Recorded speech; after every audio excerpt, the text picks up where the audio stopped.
Can everyone hear me? All right. Thank you very much for the welcome.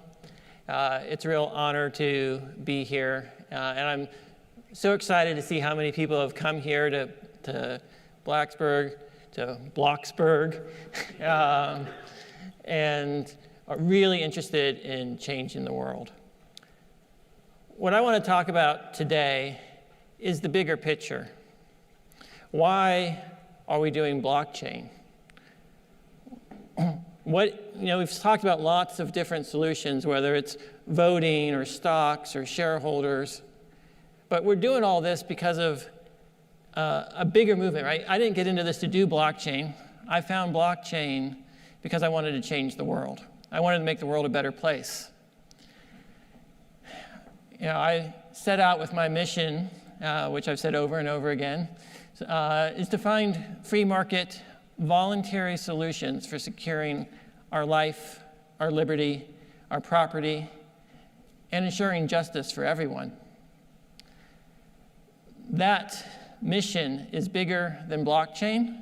Blockchain is a tool. It's a very powerful tool.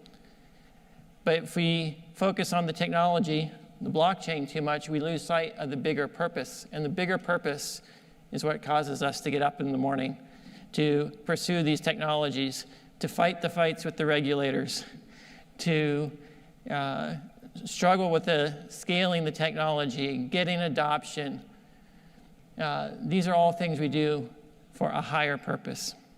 So let's talk about that higher purpose and what I view it as. I view it as increasing the level of integrity in society. Integrity applies to everything from business to government, to individual, to even our food systems. And when we have integrity, we can grow and we can prosper, and we're in alignment with our environment. When we don't have integrity, things start to fall apart. There's opportunities for deception, manipulation, fraud. We lose trust in each other, and we spend more time protecting ourselves from each other than working together to make the world a better place. So, I'm going to open this up for questions here in a little bit. But before I do, I want you to think about all the different ways that we can improve integrity in our society. And think about why we are doing things, because that's more important than any individual solution. There are other ways to do currencies that don't rely on blockchain but still have integrity. So let's not get lost in the weeds. Blockchain's amazing. What I like about blockchain is it allows us to make society more efficient. How many of you have bought a house? All right. You've seen all those papers you've signed? You have no idea what's in it? You have to buy title insurance, right? How many bought title insurance?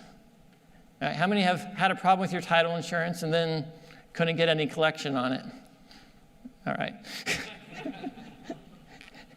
The point is, you sign a contract, and there's pages upon pages, and you sign the last page, and the last page is nothing more than a signature page. Well, you could be signing anything. They could just copy that last page and put whatever text they want. All right, we've gotten into a society that's so far removed from the concept of integrity that we no longer, our contracts are beyond our comprehension.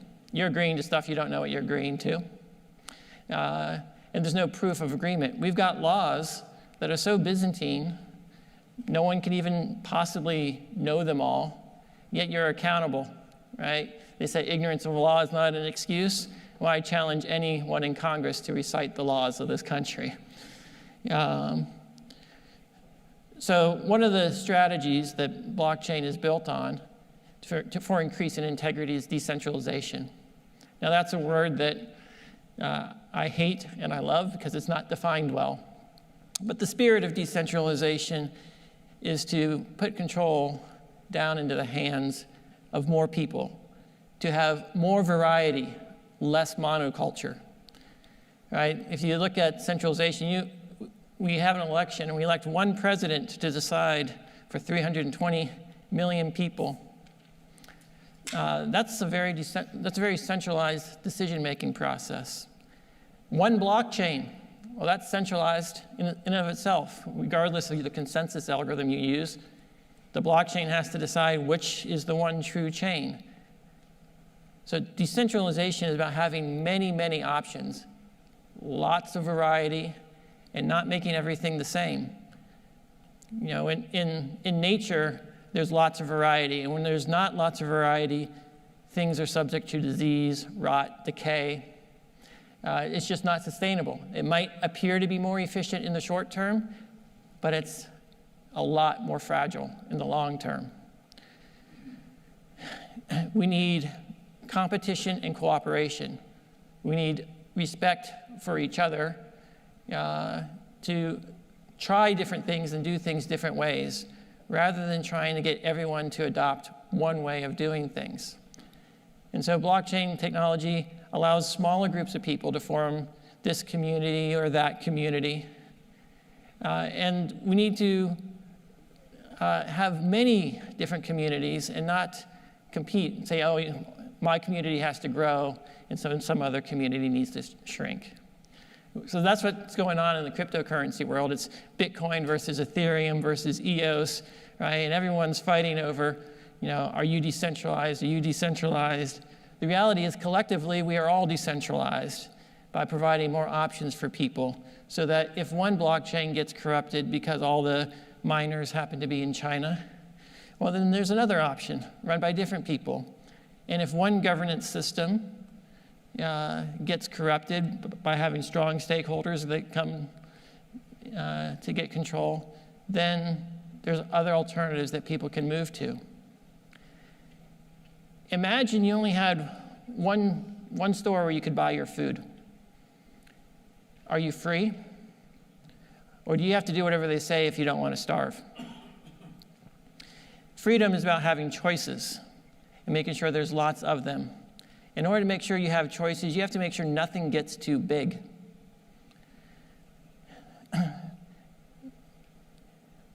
When things get big, they get centralized, they get inefficient, and then they fail all at once. If you look at the structure of our body, lots of individual cells. Each cell is centralized in itself, but they collaborate.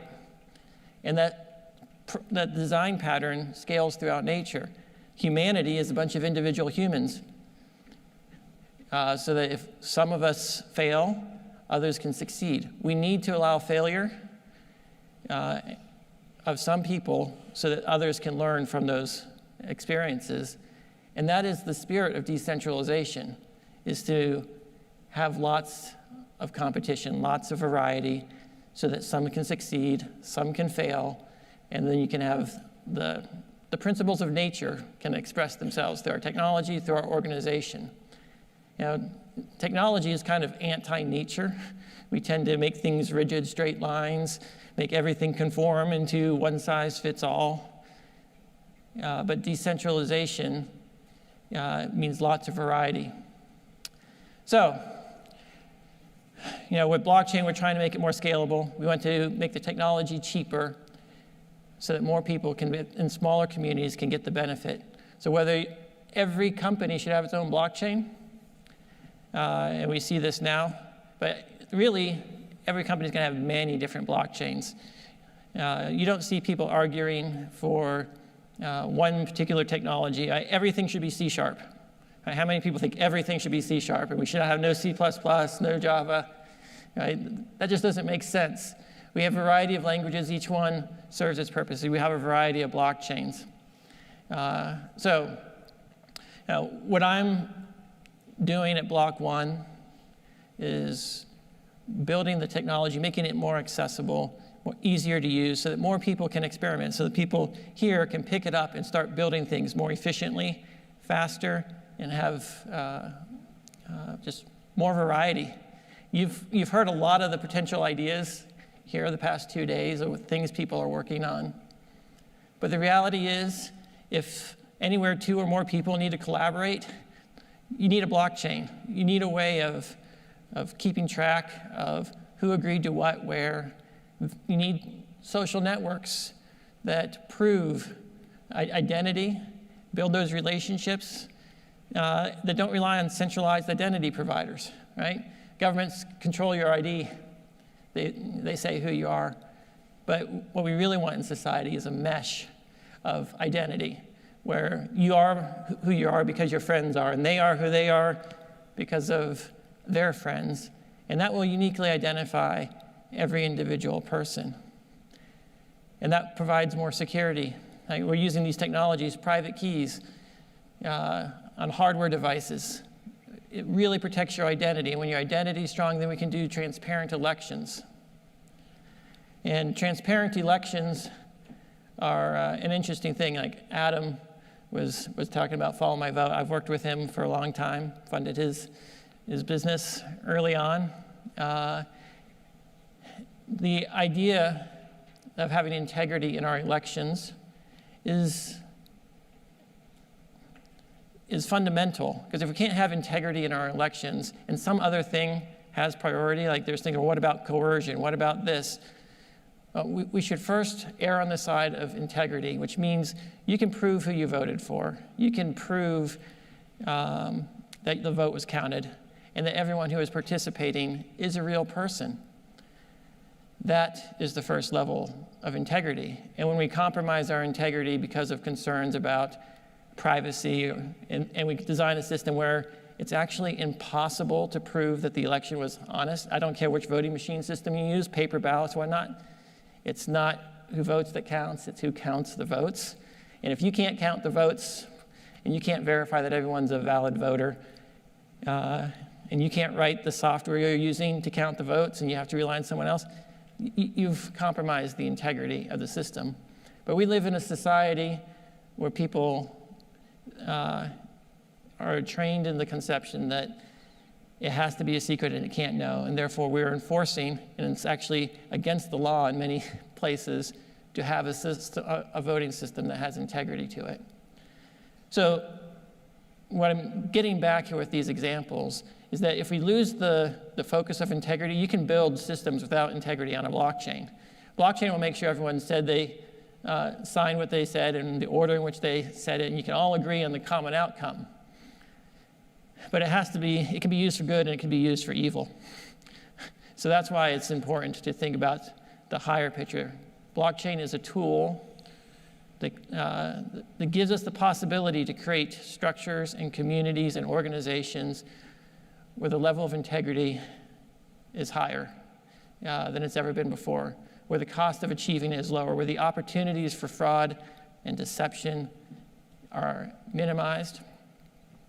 When you go to buy a company, you have to do your due diligence. How do you know you've got every contract that company has ever signed and all the terms it's ever agreed to?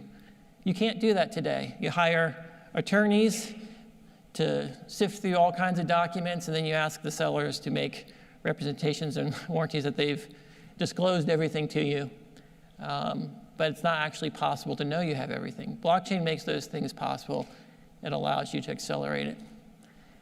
Blockchain makes it easier to get into the capital markets and to have new ways of providing incentives, accounting for people's contributions to society, whether it's donations to your church or it's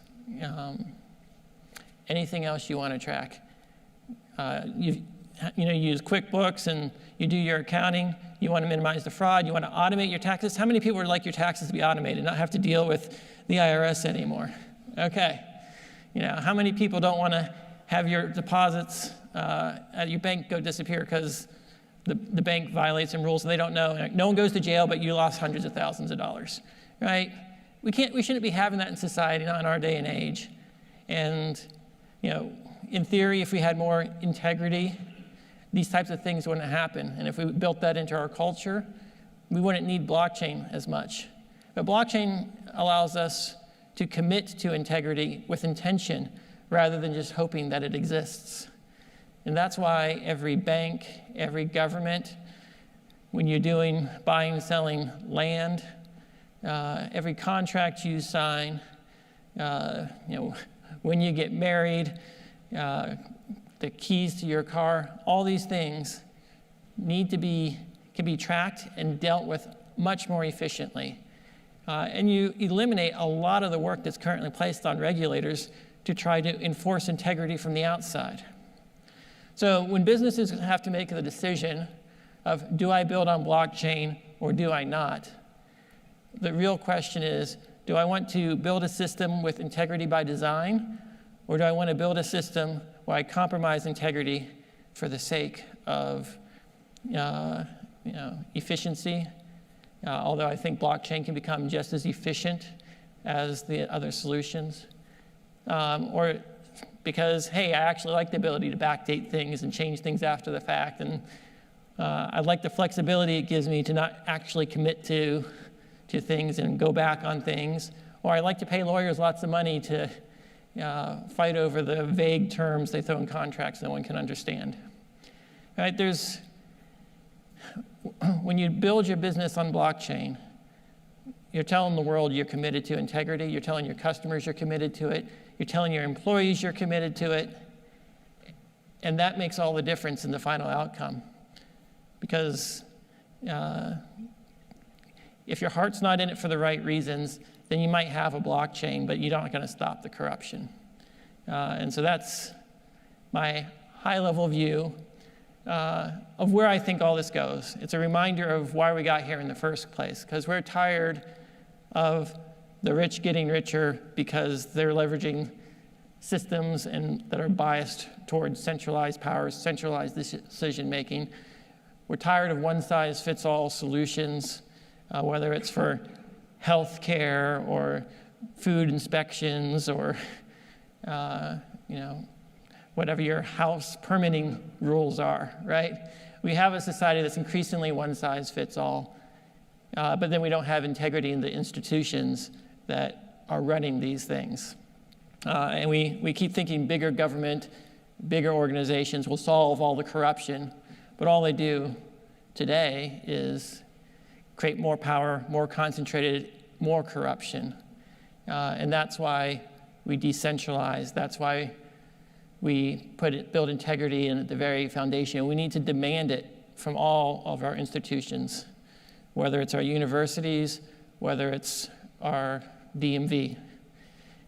We need to be demanding it, and we need to be demanding it from the companies we do business with.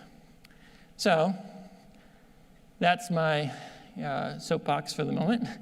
I'd like to open up the floor to questions. Any question, I love questions about how blockchain works, how blockchain can be used in your business, about the future of EOSIO. Anything you'd like to ask, I'm game.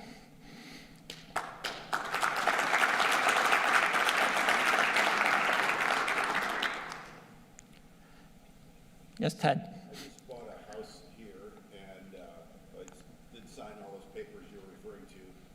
Tell us your vision on smart contracts and how smart contracts could possibly aid in the real estate arena, buying homes, et cetera.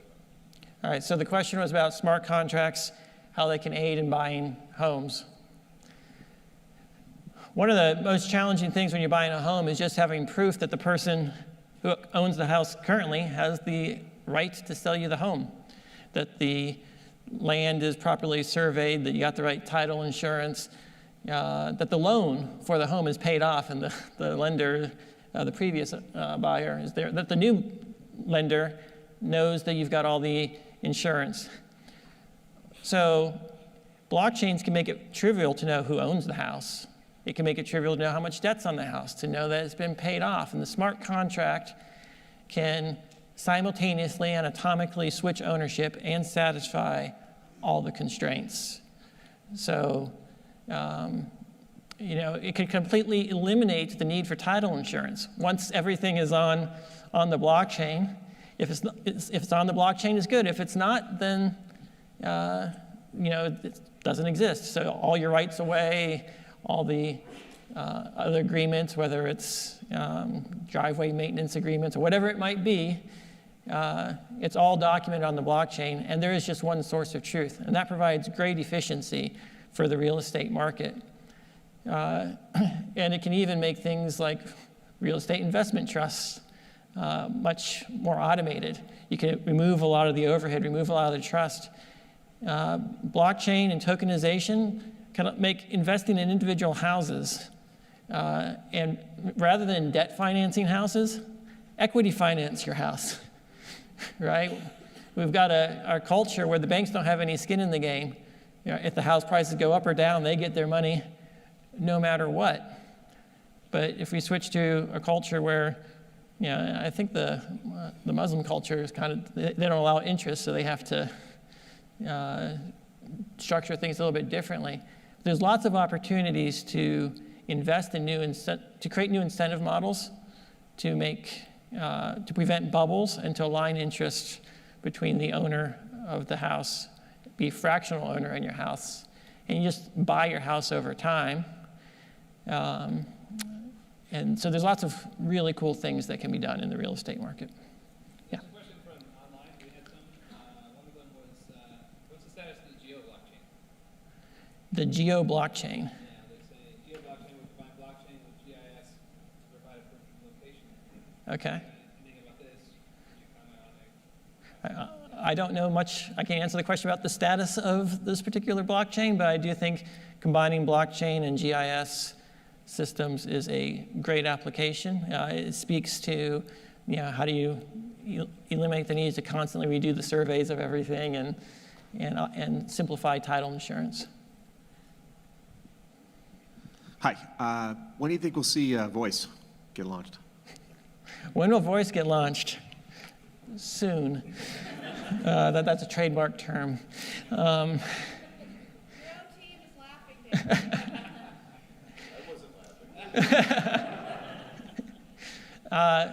Launching Voice is, got many problems we need to solve, everything from the technology to the legal, right? And so not everything is within our time frame. I can tell you we've got amazing code ready to go.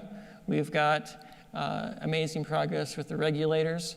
And it was very encouraging to see the stance of at least one SEC commissioner from yesterday. That was very good for the future of Voice. We're very excited, and I'd love to share with you more. Like Brendan says, if we don't tell you anything, everyone's wondering, what are we doing? If we tell you, when's it coming? It's coming as fast as we can bring it to you. No one's more excited to get it out of the market as quickly as possible than we are. How do you think of the divergence between academia and industry? Because I see the academia focuses more on decentralization, but the industry focuses more on efficiency and scalability. So how do you think of that?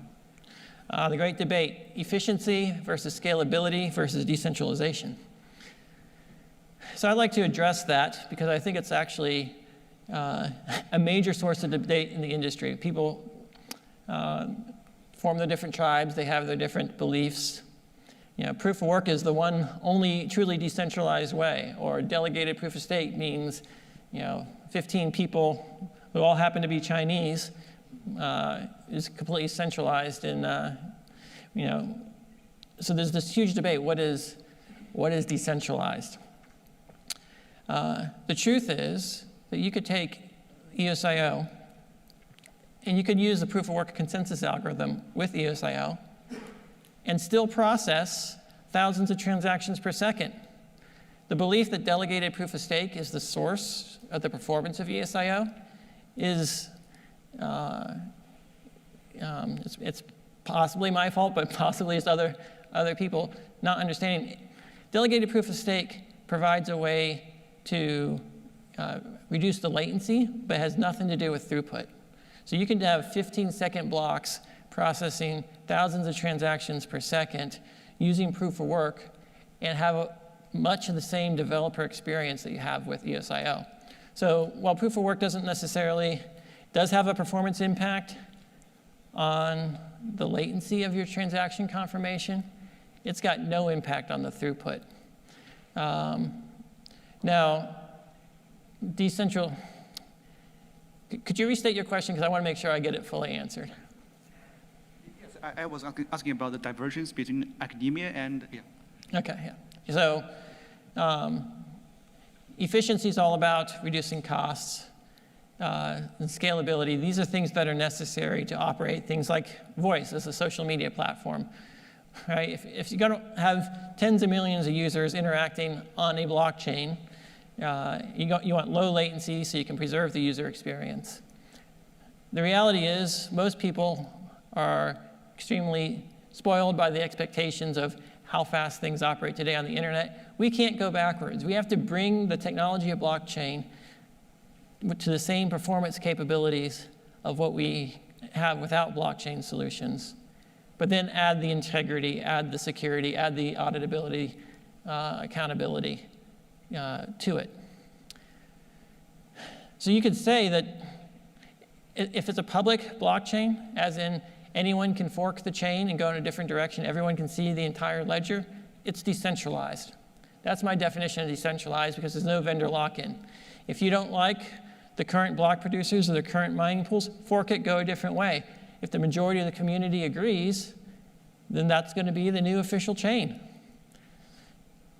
So that is my key definition of decentralized. Is it public? Is there vendor lock-in? Right? Does the person who controls it, do they have permanent control of it? Or does the community of all the users have the ability to say, you know what, we don't like this dictator, put a new dictator in? Or forget dictatorship, we're going to have an election. Or forget that, we're going to go to proof of work.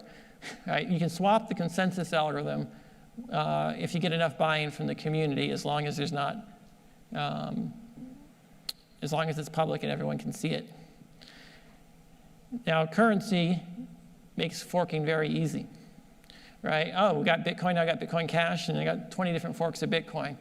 And each community says, oh, we're going to use this currency for us, and they all have different market caps, and it's all nice and clean. But when you have a blockchain that's selling movie tickets, and the movie tickets on the blockchain, if that chain forks, well, you don't all of a sudden have twice as many seats in your theater. That's a real problem. And that's where some of the lock-in comes. But that's largely solved by having every single business have its own blockchain, right? Every business can go its own way, and then to have lots of competition between businesses. If you don't like this movie theater's policies, you go use some other movie theater, right? If Oracle's not doing the database work you need, go to MySQL, go to Mongo. There are different alternatives in terms of how you can structure the governance of your chain to achieve decentralization.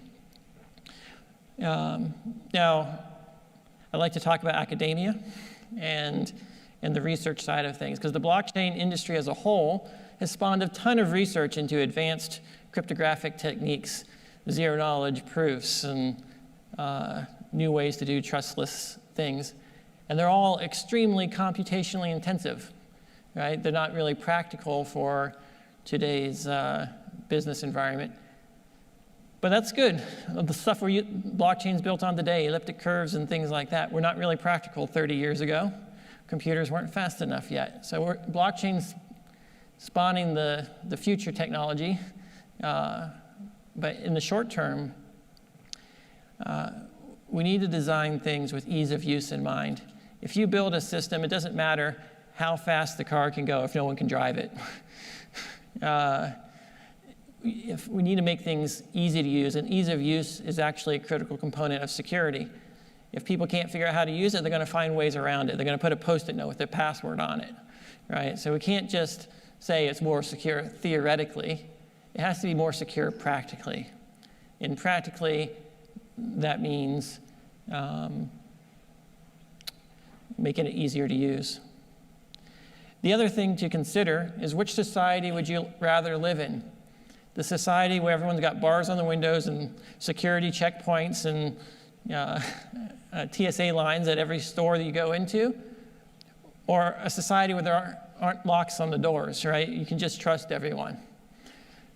Security systems and solutions are there to keep honest people honest. And we should focus on increasing the integrity of the individuals in society, because that actually creates the environment we want to live in. We don't want to live in an environment where you have to work really, really hard to protect your security, protect your identity, and to use systems and enter 20-character passwords that change every other day. That's not the society we want to live in, so let's not create that society. And blockchain can help automate a lot of these things, make passwords disappear. And that's one of the things I'm most excited about blockchains. Combination of phones with hardware keys in it is you no longer need a password. Any system that's using a password is doing it wrong, in my opinion. Because passwords, you forget, they change often, they can be forged. All right. So let's show you an example of, I use this example a lot. A tweet comes out from an executive, I won't name, and it violates some SEC regulation, right? Stock prices go up or down. People make or lose tens, hundreds of millions of dollars because of that tweet. People might end up in jail for that tweet. We have no idea who actually said it, right? Did the CEO really say that? Or did someone inside Twitter modify the database to make it look like he said that? Or did some hacker from the outside corrupt the database? It's Twitter saying he did versus the person saying, no, I didn't say that. And then we get into situations where like, you know what, I'm going to say that and then I'm going to claim I was hacked, right? And so people can start to use this, well, we don't really know what happened as an excuse to escape accountability for their actions. So if websites like Twitter were built on blockchain designed with integrity from the beginning, then there would never be any doubt about who said it. You know, there might be the situation where, all right, someone's holding a gun to your head and making you, you know, put your Face ID or Touch ID and sign the transaction.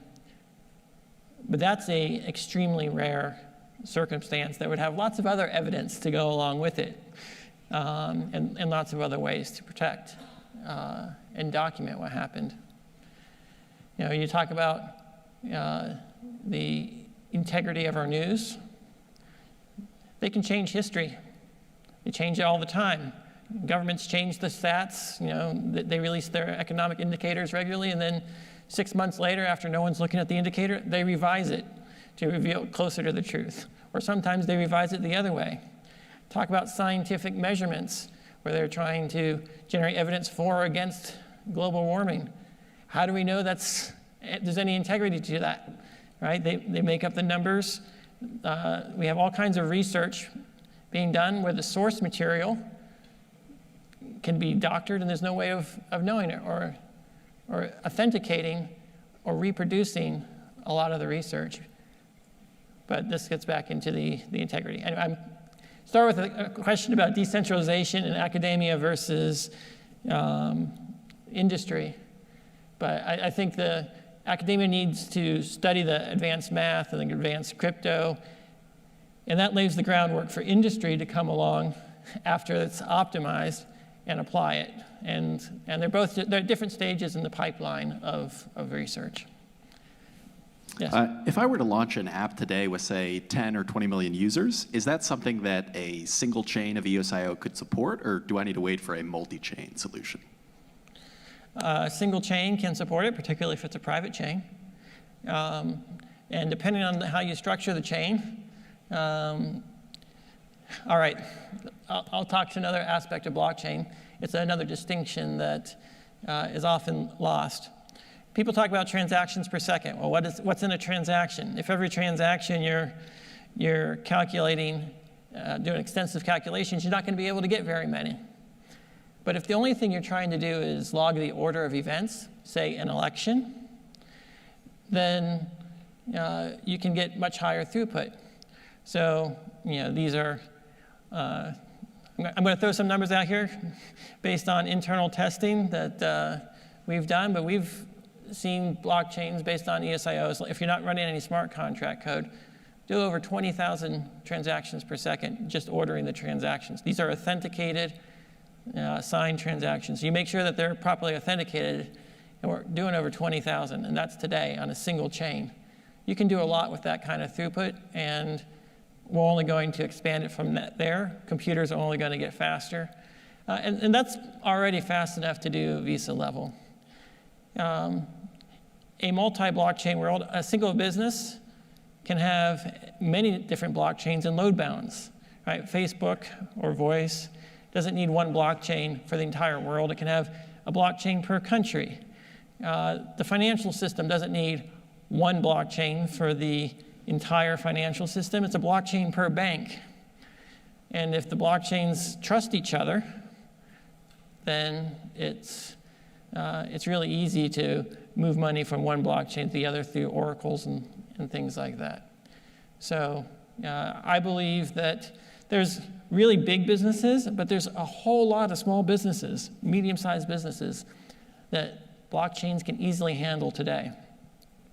And my personal goal for EOSIO is to make it the fastest, most general purpose application database out there. So you'd rather use EOSIO than MySQL because it's faster. And the reality is EOSIO is faster than Postgres. It's faster than MySQL when you're doing the type of stuff we're doing. Because right now we're processing transactions on the blockchain and then trying to propagate them into traditional databases, and the rest of the infrastructure can't keep up with the blockchain, right? We just need to make the blockchain data, the stuff that we're storing in our smart contracts, more accessible via APIs. And that's what we're working on at Block 1, is make it so you don't have to compromise. You just go with blockchain because it provides you all the features and capabilities you expect from a current database with all the benefits of blockchain. Yes, Todd?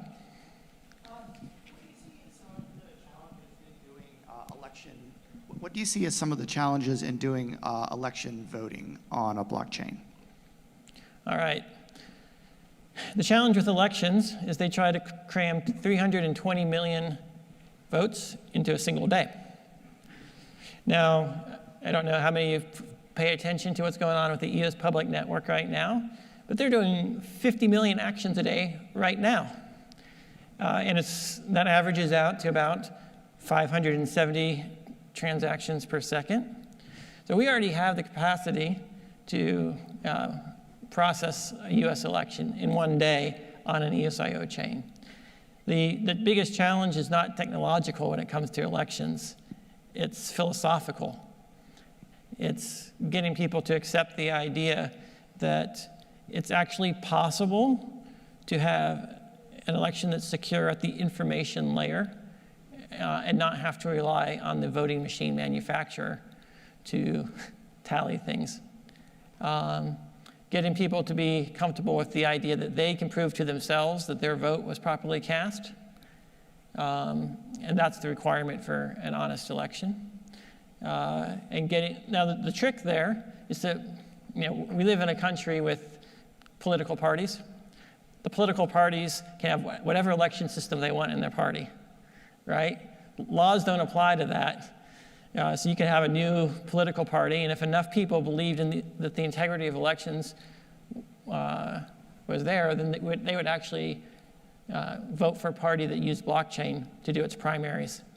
Doesn't solve the integrity of the final election, but right now it's, you can vote for any candidate as long as they're for big government, right? They all have the same views on the important stuff. But I think the technology is not the limit on the elections, and provably honest elections. It's all political. Yes? So with Facebook and Libra and everything in the news recently, what do you think, how do you think Facebook's going to move forward with blockchain, especially in light of, some things that you're working on Voice? How do you think Facebook's going to be able to, move forward with blockchain? Well, Facebook's got to solve the scaling problems too. And I don't know how they're going to move forward because I don't know what's going on there. But I do know the impact they've had on the industry. They're causing a lot of people to talk about blockchain and to take it seriously. Until Facebook got into it, I don't think they respected Bitcoin or anything as a threat. Libra was the first thing that was perceived as a threat to the dollar. And now all of a sudden you see everyone saying, even Senator Warner, he was saying, we got to keep big tech out of finance. Right? There's a lot of protectionism there. and worry about losing control over the monetary system. So I don't know which way they're going to go. It's exciting to see that they recognize the value of blockchain. But once again, the question is, are they going to use it for good purposes with integrity, or are they going to use it to further lock in their control over information and privacy? And that's the real concern, is if they know who all your friends are, they know everything you say, and they know everything you buy. And if you get cut off Facebook, not only do you lose your social connections, you lose your financial connections. There's a lot going on. But I haven't seen Facebook try to address the identity problem. How do we verify these are all unique people? Or the integrity of what they're doing with respect to advertising, or the lack of integrity in manipulating elections and manipulating people's ability to communicate, right? You guys realize we're being manipulated when Google filters our search results and can show us just one side, one view, right? That impacts our view on the world. And that gets back to the integrity of big business, to make sure that the algorithms they're using are transparent, so that you know, why are you seeing what you're seeing? And is it because there's some blacklist of sites that you're not supposed to see? Is there topics that are inconvenient for the powers that be? We don't get to see those things today, and so we assume what we see when we go on Google and we go on Facebook is reality as it is, but instead it's reality as they choose to present it to us with their algorithms, without accountability and without integrity. So it's nice to see Facebook looking at blockchain. The question is it just a money grab, or is it an actual change of heart? Jury's out on that one. There are some questions over here. I think you had one, or yeah, go ahead. What are your thoughts on China and their key or not in artificial intelligence and quantum computing, and how that might translate to the U.S. dollar not being a reserve currency with power to sort of manipulate financial markets? All right. There's a lot of components to that. I think you said AI and some other things. Quantum, yes, AI and quantum. So quantum computing will eventually change how blockchains have to do signature verification and the technologies we use to do that. I think we're still a ways off before that becomes a practical concern versus a theoretical concern. And blockchains will adapt. There will be new cryptographic techniques, new signature techniques. But the fundamentals of hashing are still secure against quantum. So blockchains are transactions linked together by the hash to the previous one. So that part of the blockchain will remain secure. And then it's just a matter of upgrading from keys of a certain type to new signature schemes. The dollar losing its reserve status. That is a huge point of centralization in our society.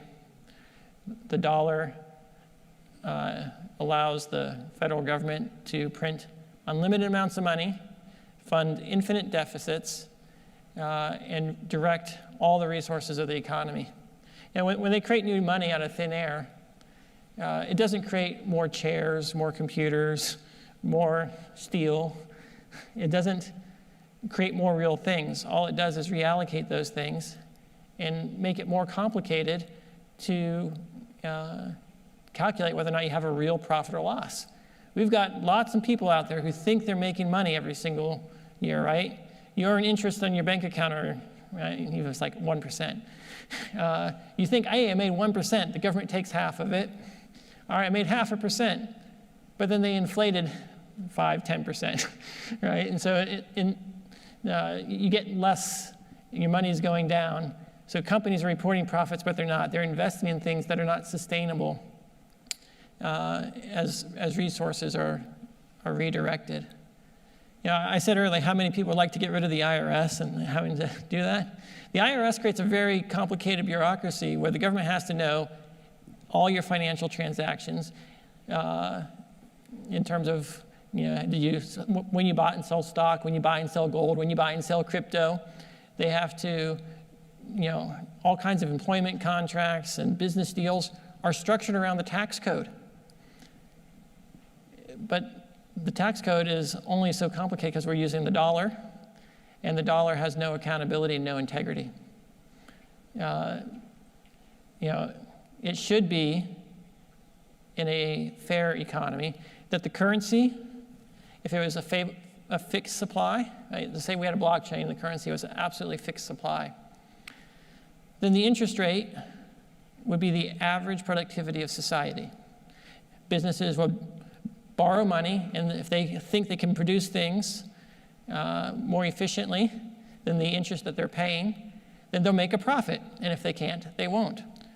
So that's the average productivity of the best entrepreneurs, right? Every entrepreneur in society is going out there saying, how can I make money? How can I make money? And if they don't have a better idea, if say they have an idea that, oh, I can make a 5% return, but the interest rate's 6%, it's not a good idea. It's not about the absolute 5% return that they can make. It's about relative to all the other entrepreneurs who can go out there and borrow at 6% and make an 8% return.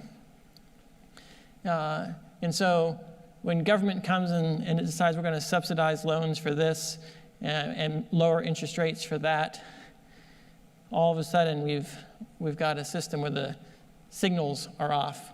People are investing in things that are not sustainable, right? Where rather than investing in what's most profitable, what increases the total wealth of society with the highest return, right? The only way that you make money is if you have more real things at the end of the day.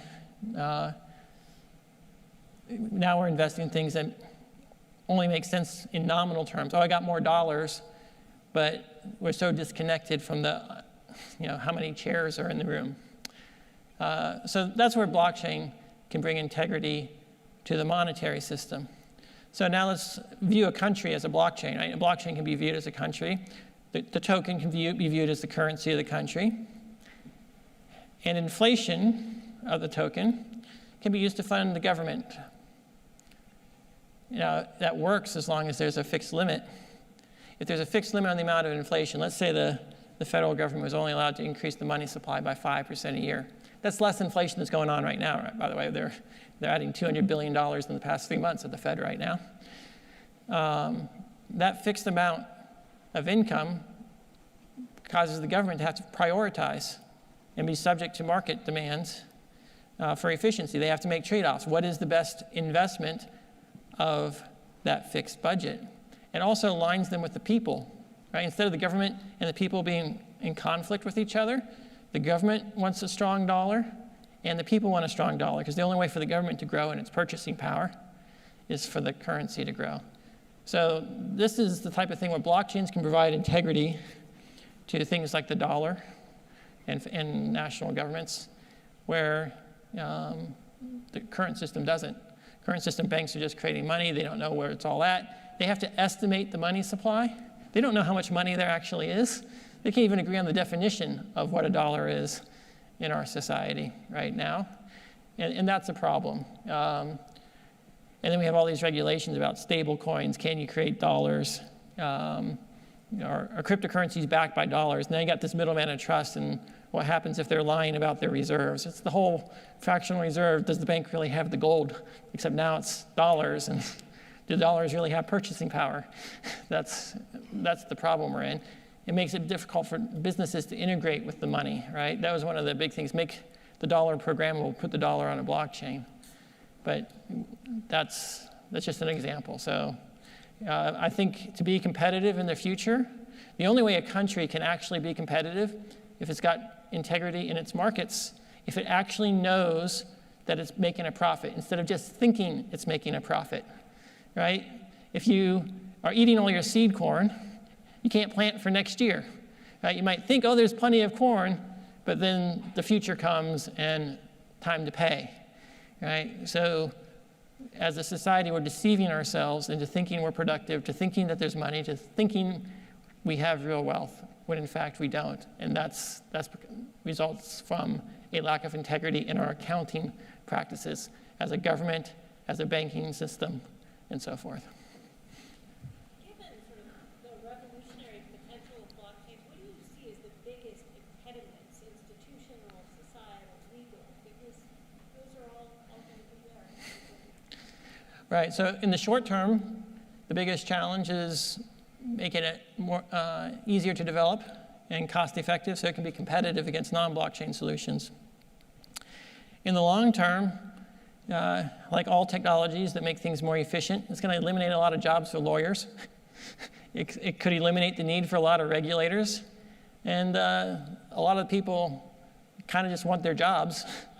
People are always worried about AI displacing everyone. Well, blockchain can displace a whole bunch of accountants and attorneys, and they control our legal system, and they make a lot of money from doing so. So it's going to be a belief that there's something special about ink signature versus a digital signature.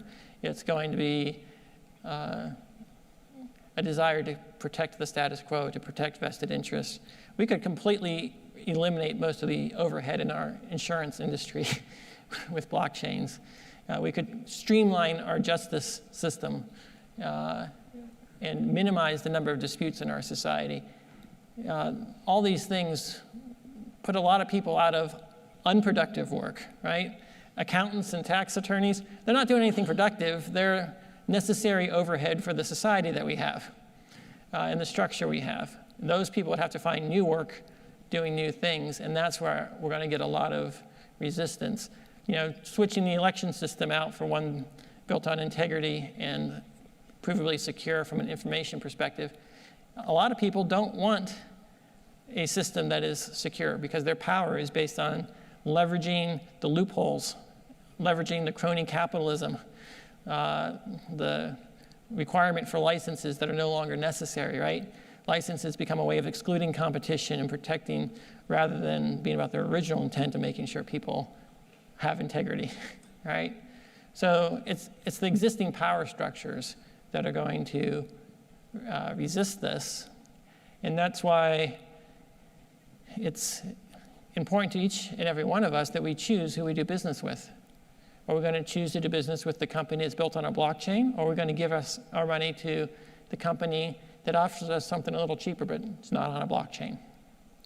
Right? All of society is in a prisoner's dilemma. Do we sell out to Walmart and give up our freedom, or do we buy from the local store, the local producer, the local farmer, and maintain our freedom? Right? Freedom costs money.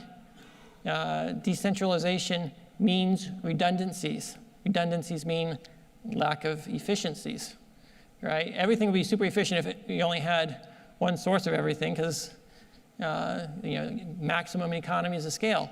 But that's counter to decentralization. It's counter to being anti-fragile. It's counter to decentralization. So as a society, we have to choose each individual to pay a higher price for a little bit of redundancy in our life, right?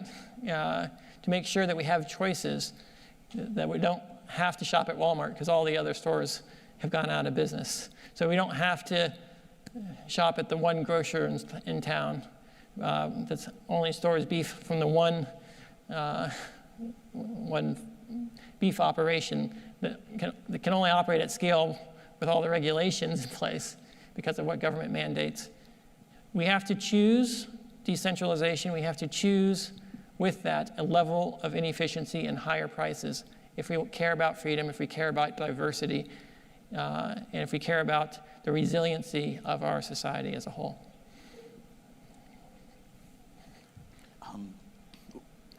What do you think are going to be the impacts of IBC and interoperability, and how do you think are the best ways to achieve those moving forward? Sure. So use some acronyms there. Inter-blockchain communication, what are the impacts? Well, inter-blockchain communication is nothing more than inter-database communication, nothing more than inter-business communication. At the end of the day, nothing more than person-to-person communication. So the impacts are more streamlined. If a business can verify that you actually do have a degree from Virginia Tech just by validating a signature, and you don't have to get an envelope that's sealed, mailed directly to them, we can add a lot of efficiency. So inter-blockchain communication adds efficiency and integrity and prevents fraud in business-to-business communication. And I think it has huge impact. The other place inter-blockchain communication is used is within one company. The design we're using for voice has multiple blockchains on the back end. Some of them private for maintaining personal information, some of them public for all the stuff that people get to see. And that provides security, and there is communication, two-way communication between them. There's already inter-blockchain communication between Ethereum and EOS. It exists today. So people ask this question frequently, and the analogy I'll use is what we have today is the equivalent of dial-up modems. This blockchain can connect to this blockchain because we got a direct connection. What people want is AWS, where you can spawn unlimited number of virtual servers that are all connected to each other at a push of a button and deploy your application across it all and have it all be seamless. That will come in time, but we've got to master modem connections and all the intermediary ways of doing special case connections to generalize it in the future. And Block One's got some really innovative approaches for making blockchains more general to facilitate allowing one blockchain to communicate to another blockchain. Just throwing a concept out there, each individual person can be viewed as a blockchain.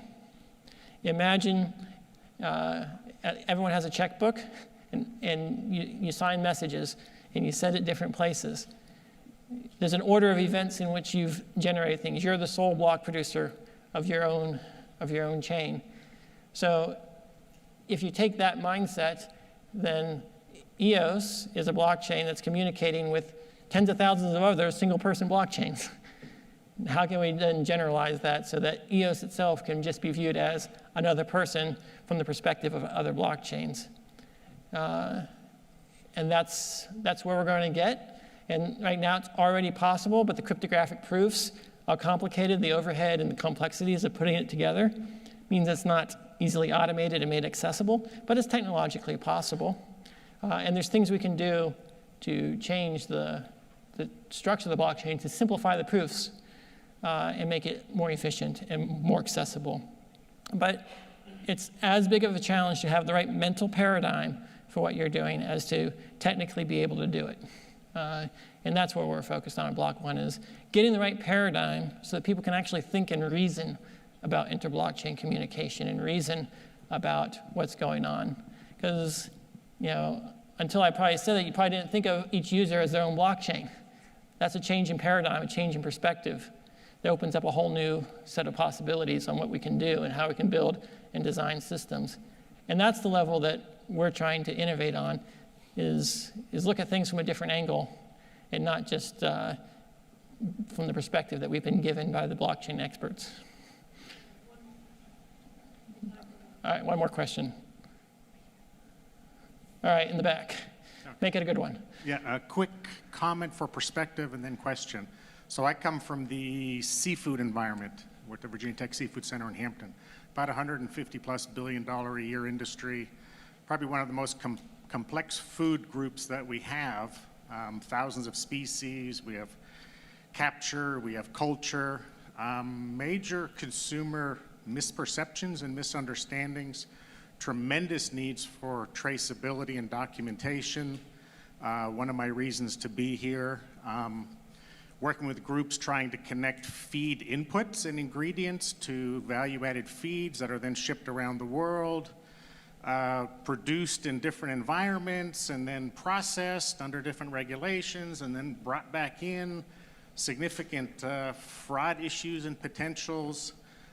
So the big question, we're moving hard into this arena, and I just found out about this conference, and I kind of heard, blockchain good. So came up here to learn, and yes, blockchain very good. So question, we'll be looking in the spring to hire a tenure track faculty member to work in the nexus of traceability, food safety, food quality, and tying in also social responsible production of the feedstuffs, social responsibility of the worker conditions and all the different, so all of this different types of data along with cold chain and everything to give confidence and control liability. Where do new users such as our program go to find the individuals to evaluate and hire? I know where to go to get the best microbiologists in the world or the best geneticists or the best economics or marketing people. Those things I know where to find. How do I get something out in the spring, in this example, and approach the population of people that I wish to evaluate to bring into our program to work into this evolving area. You just described the biggest problem we have trying to grow Block 1. How do you find all the best and brightest people? The reality is very few people understand blockchain technology at a deep enough level to build it. We're having to train the vast majority of the engineers in blockchain technology. We're still at the cutting edge of blockchain technology. And so this is a time for experimentation and planning. Find someone with a passion to learn it. There is no one place. In fact, you can take someone who is already an expert in your field, any field, if they have the right passion and the commitment to pursue it in depth, they can become a blockchain expert. They can learn the skills they need. And Block 1 is here to help with that discussion. That's why we're working with Virginia Tech. That's why we're doing this, is to help educate more people. We're building the tools to make it easier to lower the barrier to entry for learning how to build for blockchains so that developers don't have to worry about the nuances of it. But yeah, I wish I had an answer to where can you go. It's, the reality is we have to train and grow and teach people from the ground up, and that's what this is all about. So thank you very much, everyone.